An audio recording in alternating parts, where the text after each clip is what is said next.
Tere, mina olen Ingrid Maadvere ja nüüd vaatame, kuidas lugemispäevikule lisada jooniseid. Võtame ühe raamatu kaanepildi internetist ja joonistame ise ühe pildi. Minu raamat on siin siis Minu pere ja muud loomad. Teen ühe lisatääbi lahti, paneme otsingusse Minu pere ja muud loomad. Ja pildi otsingu ja vaatame siis, mis me leiame. No vot, mul on selline raamat. Avame selle, satume Apollo raamatupoodi. Panen selle endal siit eestikeelseks, siis mul on lihtsam aru saada. Nii, esimene ma tahaks kaanepildi panna. Nii, teeme siin peal parema hiireklõpsu, kopeeri pilt või copy image, teeme oma lugemispäeviku lahti, jälle parem hiireklõps kleebi või Ctrl-V ja sain nüüd selle raamatu kaanepildi. Nii, aga tegemist on mul siin siis joonisega. Ma teen ta natuke väiksemaks ka, et ta ei pea nii suur olema. Lohistage pilte alati nurkadest ja lähme siis siia alla. Joonis 1, see on mul esimene joonis ja paneme siis raamatu. Nüüd tuleb jutumärkides Minu pere ja muud loomad. Kaanepilt. Ja sulgudesse peaksime me siis panema ka selle, et kes on selle kaanepildi autor, kes on raamatu illustraator. Seda te näete tegelikult ka raamatust, aga kui te olete juba raamatu ära andnud, siis tavaliselt on internetis ka, et ma näen, et siin on Villu Koskaru ja ma peaks ka nägema nüüd, millal raamat on siis ilmunud, ilmumisaasta 2016. Nii et ma panen siis siia sulgudesse Koskaru 2016. Nii.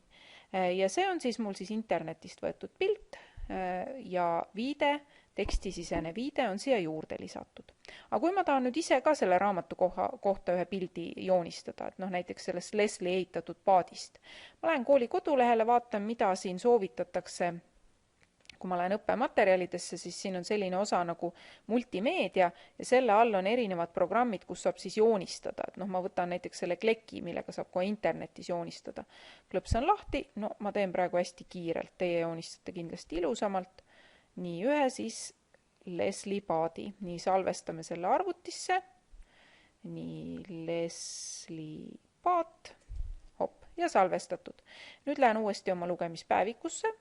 Kuhu ma tahan selle panna, ma tahan näiteks siia, teeme siia ühe tühja rea enteriga ja siis sisesta pilt laadi arvutist üles ja nüüd pean meelde jätma, kus ma ta siis salvestasin. Töölauale, Leslie paat, open.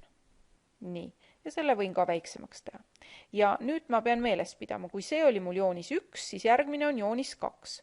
Järgmisel raamatul oleks mul siis juba joonis 3, joonis 4, et igal sellel joonisel on nagu unikaalne number. See on siis joonis 2 ja selle nimi on Leslie paat.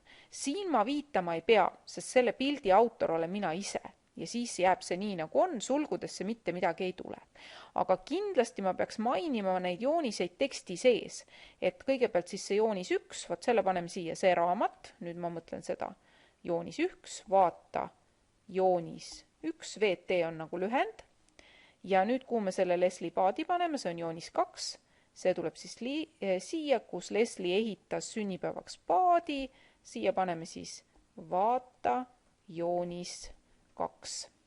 Ja kui ma hakkan nüüd järgmist raamatut sisestama ja jooniseid sisestama, siis seal oleks juba joonis 3, joonis 4, joonis 5, joonis 6 ja nii edasi.